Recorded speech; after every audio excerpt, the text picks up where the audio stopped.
Hey guys, welcome back to the channel. So I want to talk real fast about food and what is going on. What the hell is going on? So let's talk about dairy cows and let's talk about cheese.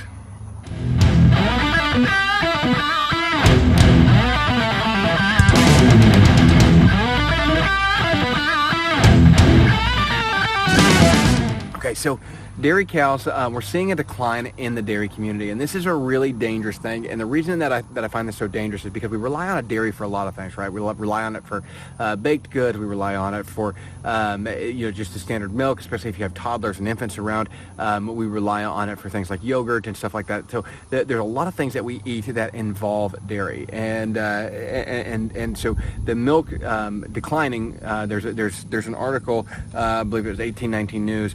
I'll post it down in the description, but the milk industry declined at about 1% this year. So that seems like, okay, that's not very much. It's about 84,000 cows, I think is what it said. I believe it was 0.7%. So even less than 1%. And that sounds, well, wow, that's not really scary. What are we making a big deal about? And here's the thing. So the reason that they're stating for the decline is the increased input costs, which we know is going to go up. Dairy farming is really, really hard work. You have to really enjoy what you're doing in order to want to do that. It's a very difficult job to just pay people to come do that don't want to do it. You're up 6 a.m. You've got to get the cows on the milker. You've got to get them out in the pastures later on, throughout the rest of the day. And then 6 p.m. you got to milk them again. You've got lots of timing with your bulls and actually you've got to offload all the calves, get the moms back on, get them milked, and you got to find somebody to buy the cows or the calves that wants to deal with bottle feeding. It's a real nightmare. So dairy cattle, the dairy industry is a very difficult industry. And a 1% decline is going to be reflected in the price at the store, which isn't going to be astronomical, not going to be something that we really notice. But we're already seeing over in the UK, I got another article here where they're actually putting the tags, the little security tags on cheese blocks because the cheese is getting so expensive and they're having such a problem with theft. So we have all of these, we have dairy issues, we have food insecurity issues, and then now the dairy farmers are telling us that the supply to the dairy farm is actually getting scary enough that they are no longer able to, that they don't want to stay in the business. And this is a business that the majority of them loved. So they're not doing it unless they absolutely have to, right? They're not just getting out of something that they have loved doing, some hard-working industry, just because they want to. They're doing it because they have to, because the input costs are getting so high that it's easier for them to cut back on a few cows and have a little bit less dairy.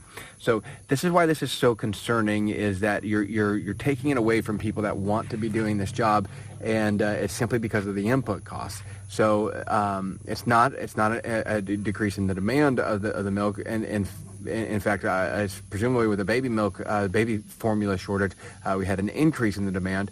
Now we're having more increases in price. I noticed for ours the other day, it had even gone up about $1 a gallon since the last time we paid much attention to it. So it's gradually increasing. So is this catastrophic? No.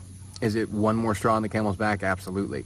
Is this going to be the straw that breaks the camel's back? No, I don't think so. But it is still certainly noteworthy that England is now tagging these, and that grocery stores are tagging blocks of cheese, a $4 block of cheese. England is now putting security tags on them because they are having problems with theft. They are having problems because it's getting a higher price on that item, and that price is going to continue to go up.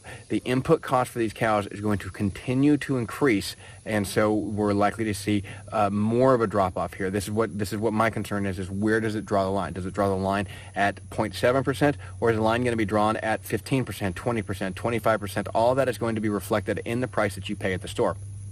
If there's a 50% decline in the milk supply, there's going to be well over a 50% increase at the cost you pay per gallon. So keep that in mind, that even though right now it's only 0.7%, again, this is the canary in the coal mine. This is a bellwether to tell us that, hey, right now, the farmers, the dairy farmers, the people that are relying on these feeds, these grains, are seeing enough of a problem getting the input from what they need. So either the costs have gone up too high or they simply cannot get it, that they're telling us, hey, this is a problem. So keep that in mind, guys. Like I said, I think that y'all need to be getting some food, getting ready for some pretty pretty astronomical food prices next year. I just don't see it going anywhere but way up.